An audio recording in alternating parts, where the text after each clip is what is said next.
സിനോജ്, ഇപ്പോൾ ഈ Karimba government higher secondary സ്കൂളിലെ മറ്റ് വിദ്യാർത്ഥികളാണോ അധ്യാപകരുമാണോ ഇപ്പോൾ ഈ കുഞ്ഞുങ്ങളെ കണ്ടുകൊണ്ടിരിക്കുന്നത്? പൊതുദർശനത്തിൽ അവരൊക്കെ എത്തിച്ചേർന്നോ ഇപ്പോൾ?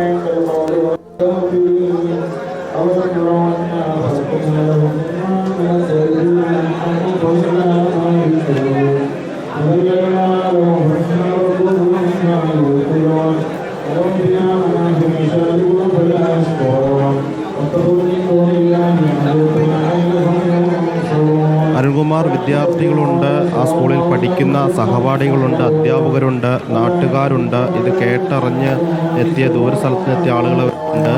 ഈ കരിമ്പനക്കൽ ഹാളിൻ്റെ പുറത്തേക്ക് നോക്കുകയാണെങ്കിൽ നൂറുകണക്കിന് ആളുകളാണ് നിരനിരയായി റോഡിലേക്ക് നിരന്നു നിൽക്കുന്നത്. ഈ ഹാളിനകത്ത് കയറി ഈ 4 വിദ്യാർത്ഥികളടുത്തും അന്തിമോചനം അർപ്പിക്കാൻ വേണ്ടി നൂറുകണക്കിന് ആളുകൾ പുറത്ത് കാത്തു നിൽക്കുന്നു. വേഗത്തിൽ ആളുകളെ വിടുകയാണ്. ജില്ലാ കളക്ടർ ഉൾപ്പെടെയുള്ള ആളുകളെത്തി അന്തിമോപചാരം അർപ്പിച്ചു. മന്ത്രിമാർ എത്തുന്നു, ജനപ്രതിനിധികളൊക്കെ തന്നെ എത്തിക്കൊണ്ടിരിക്കുന്നു. വലിയ രീതിയിലുള്ള ഒരു ജനപ്രവാഹം ഈ ഹാളിനകത്ത്. സിനോജ് തോമസും ഇക്ബാൽ അറക്കലും അഷ്കർ അലി കരിമ്പയും മുബഷിർ പി അക്ബറും നമുക്കൊപ്പമുണ്ട്. ദീപക് മലയമ്മയുണ്ട്. ദീപക് മലയമ്മ, ആ കാഴ്ചകൾ വല്ലാതെ കണ്ണീരണിയിക്കുന്ന കാഴ്ചകളാണ് നമ്മൾ കാണുന്നത്. ഇപ്പോൾ ദൃശ്യങ്ങളിൽ പ്രേക്ഷകർക്ക് കാണുന്നത് ഗവൺമെൻറ് കരിമ്പ ഹയർ സെക്കൻഡറി സ്കൂളിലെ വിദ്യാർത്ഥിനികളും അധ്യാപകരും സ്കൂളിന് അവധി നൽകി തങ്ങളുടെ ഉറ്റവരെ കാണാനായി എത്തുന്ന ദൃശ്യങ്ങളാണോ ദീപക് ഇപ്പോൾ നമ്മൾ കണ്ടുകൊണ്ടിരിക്കുന്നത്?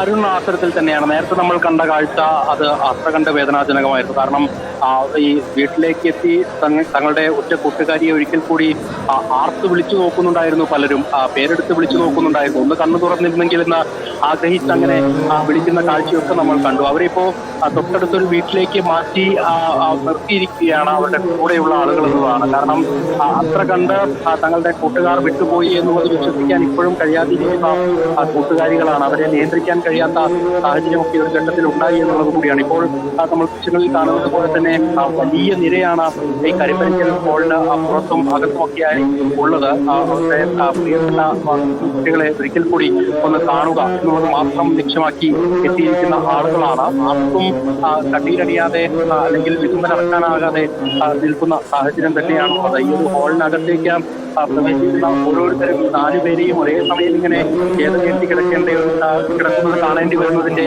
അത്രത്തോളം ഉണ്ട് എന്നുള്ളത് പറയാതിരിക്കാൻ സാധിക്കില്ല. ഇപ്പോൾ ഈ ഹാളിന് പുറത്ത് കുട്ടികളുടെ പ്രത്യേക ക്യൂ തന്നെ നമുക്ക് കാണാൻ സാധിക്കുന്നുണ്ട്.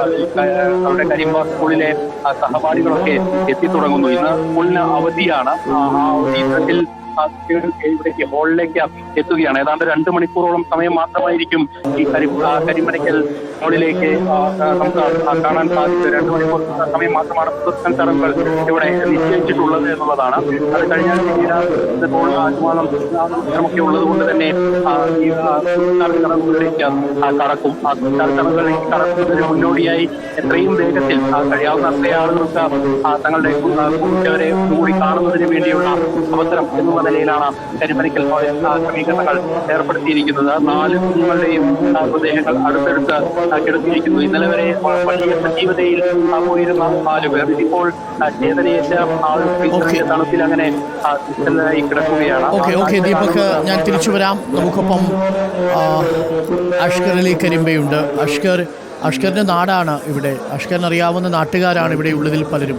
അഷ്കർ പഠിച്ച സ്കൂളാണ് ഈ Karimba government higher secondary school. അടുത്തടുത്ത മനുഷ്യരെ അറിയാവുന്ന ഒരു നാടല്ലേ അഷ്കർ? അവിടെ എത്തുന്ന മനുഷ്യർക്കെല്ലാം ഇവരെ മദ്രസ മുതൽ 8ാം ക്ലാസ് വരെ പഠിക്കുന്നതിനിടയിൽ 2 വ്യത്യസ്ത സ്കൂളുകളിലാണ്. ഒന്ന് UP സ്കൂളിലും പിന്നീട് 5ാം ക്ലാസ് മുതൽ കരിമ്പ ഗവൺമെൻറ് ഹയർ സെക്കൻഡറി സ്കൂളിലുമാണ് ഈ കുഞ്ഞുങ്ങൾ പഠിച്ചത്. സ്വാഭാവികമായും നാട്ടുകാർക്കെല്ലാം ഇവരെയും ഇവരുടെ വീട്ടുകാരെയും ഒക്കെ അറിയാം എന്നതും ഈ നാടിൻ്റെ ഒരു പ്രത്യേകതയാണല്ലേ അഷ്കർ? അതുകൊണ്ടാണ് ഇത്രയും അധികം ആളുകൾ അവിടെ ഈ 5 പിഞ്ഞോമനകൾക്കും യാത്രാമൊഴി നൽകാനായി എത്തിച്ചേർന്നിരിക്കുന്നത്.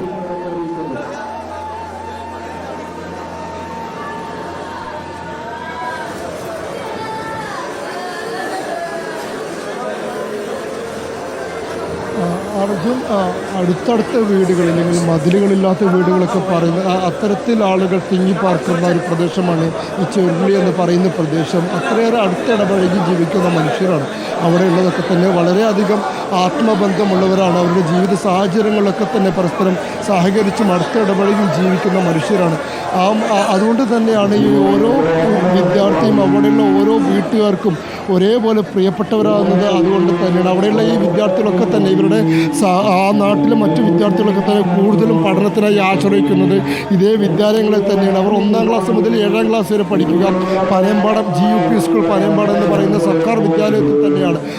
അത് കഴിഞ്ഞിട്ടാണ് 8ാം ക്ലാസ്സിലേക്ക് 8, 9, 10 ക്ലാസ്സുകളിലേക്കായി വിദ്യാർത്ഥികൾ പിന്നീട് ഉപരിപഠനത്തിനായി ഇപ്പോൾ അവർ പഠിച്ചുകൊണ്ടിരിക്കുന്ന കരിമ്പ ഗവൺമെൻറ് ഹയർ സെക്കൻഡറി സ്കൂളിലേക്ക് പോകും. ഞാൻ ഉൾപ്പെടെയുള്ള ഈ കരിമ്പയിലെ 100കണക്കിന് 1000കണക്കിന് വിദ്യാർത്ഥികൾ പഠിച്ചിരുന്ന ഒരു വിദ്യാലയം കൂടിയാണ് ഈ Karimba government higher secondary school. അതിൻ്റെ 50ാം വാർഷിക ആഘോഷമാണ് അടുത്ത മാസം നടക്കാൻ പോകുന്നത്. ആ സ്കൂളിൻ്റെ 50ാം വാർഷിക ആഘോഷത്തിൻ്റെ അതിനുവേണ്ടിയുള്ള ഒരുക്കങ്ങളിലായിരുന്നു അവിടുത്തെ സ്കൂളിൻ്റെ PTA കമ്മിറ്റിയും അവിടെയുള്ള അധ്യാപകരും ഞങ്ങളടക്കമുള്ള പൂർവ്വ വിദ്യാർത്ഥികളെല്ലാവരും. പക്ഷേ അത്തരമൊരു ആഘോഷത്തിൻ്റെ തൊട്ട് മുൻപാണ് ഇത്തരത്തിലൊരു ദുരന്തം ഈ സ്കൂളിന് ഉണ്ടാവുന്നത് എന്നുള്ളതാണ്. അതുകൊണ്ട് തന്നെ